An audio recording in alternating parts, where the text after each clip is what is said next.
We all know about using water bottles because we need to hydrate, but do you clean your water bottle? Let's find out in this edition of WJTS in.form as we talk with Jan Dougan, who is the Purdue Extension Educator.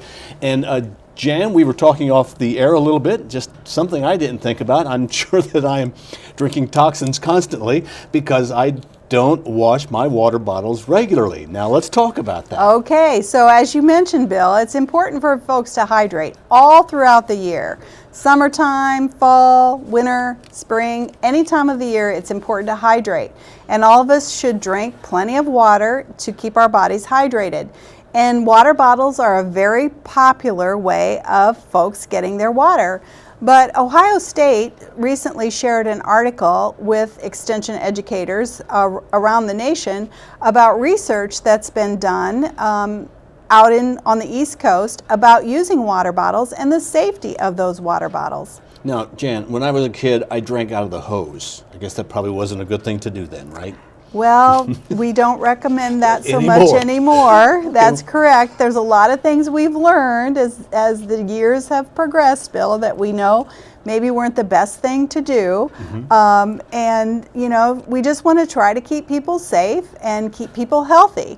So let's look at these water bottles that I brought with me today, and let's talk about what might be the best choice in a healthy water bottle. Okay, and these are water bottles that you may pick up that are being given away by folks, or you buy in a sports store or any other kind of a store, or in any department store, as the one on the end is. Right. Which I'm afraid of what you're going to tell me about the one on the end, because that's how I do my coffee, and I don't clean my cup like I should. So this, if your water bottle has a slide top like this feature or this type of water bottle was found to harbor the most bacteria.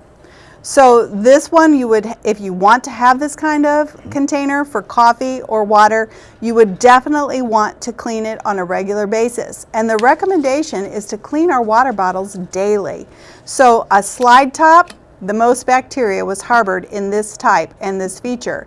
So do clean it daily. The second worst water bottle was the kind that has the lid that pops up. Okay. So, and when you think about both of these and the features of both of these types of lid are probably harder to clean, and I think that's one of the reasons why maybe they harbor more bacteria. Okay.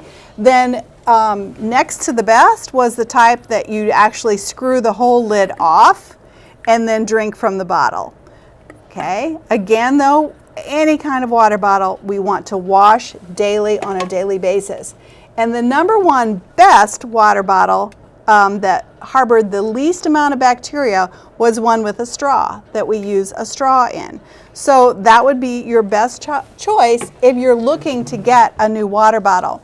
Again, we want everyone to be washing their water bottles on a daily basis. You can do that by hand. So if you want to do it by hand, what you'll need to do is just put a little bit of soap, maybe like a teaspoon of soap down in the container, put hot water in, rinse it around real well, shake it up, pour it onto the lid, both the inside and outside, and then rinse it in warm running water, and then air dry it. Air drying is always better than using a cloth dryer, and then it's ready to go the next morning. Now, if you're fortunate enough to have a dishwasher, you could put it in the dishwasher, but then, you know, not everybody runs their dishwasher every day. So if you're not going to wash your dishes every day in your dishwasher, then hand washing would suffice. Some dishwashers also have a sanitizing feature on them, which is really important to use, especially when cleaning a water bottle, or if you have someone that's ill in the home, you know, cleaning the dishes, or you can even put toys in there and clean toys if you need to on a sanitizing feature.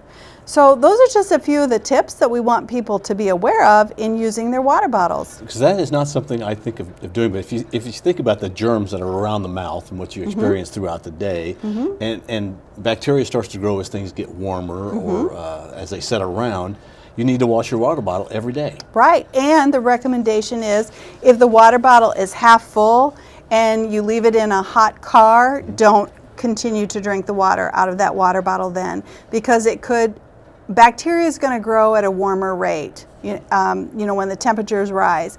So there could be more bacteria already in there. So those are just some really important tips. We want to keep people safe. We want to keep people hydrated. And we want you to choose a safe water bottle to use when you're hydrating. I may take a bottle and put like a Kool-Aid or lemonade in a bottle, and I just keep using it over and over, and then I rinse it every now and then. I can't do that. I shouldn't do that. That's not the recommendation. In fact, when you think about Kool-Aid or lemonade, you add sugar to those, right? Right. And so then bacteria, that's food for bacteria to grow on, the sugar, so they're going to multiply even more quickly. So you could have more bacteria in there. In fact, a former colleague of mine, his son was diagnosed with a kidney infection, and what they narrowed it down to was he was refilling his plastic water bottle with water and lemonade and never washing it, and did this for several weeks, and it led to kidney illness, kidney infection, and so he was pretty sick from that. So we can get ill from doing that and not taking some precautions to keep our water bottles safe. It's also a great way to spread the flu or a cold by doing that if you don't wash it. And we shouldn't rinse it. We should rinse it, obviously, but we have to wash it, is what you're saying. Yes, we don't want to just take our water bottles home, rinse them in warm running water, and get them ready for the next day. We want to really wash it using soap and warm water, and then that friction of shaking it will help to clean the bacteria out of that. Rinsing it in warm water again, or as hot water as you can stand, and then letting it air dry is the recommended procedure to do. What's even a better idea maybe for folks is have more than one water bottle so you can alternate. So then maybe you'll have your dishwasher full the second night. You can wash both bottles, and then you're ready to go for another 2 days. You've got one set, and if you've got a sanitizing feature on your dishwasher, use that. Yes, we recommend that. And if you don't drink all the water, pour it in a plant. Feed the plant that way. Hey, that's a great idea. Okay. That's a great idea, but don't give that plant too warm of water, or you'll have to see Kenneth. Okay. You'll have to identify the problem with your plant. Yeah. Jan, thank you very much for coming in. You're welcome. Don't just rinse your bottles, wash your bottles, your water bottle. It's water. You think that that's not really an impurity, but bacteria really are everywhere. So you should be washing your water bottle every day. Jan, thank you for being our guest. Thanks, Bill. Jan Dougan with Purdue Extension. She is the educator, and she is available by calling Purdue Extension, or any of the folks at Purdue Extension will be glad to help you with different things in your life. Thank you for watching WJTS. We're local people watching local people.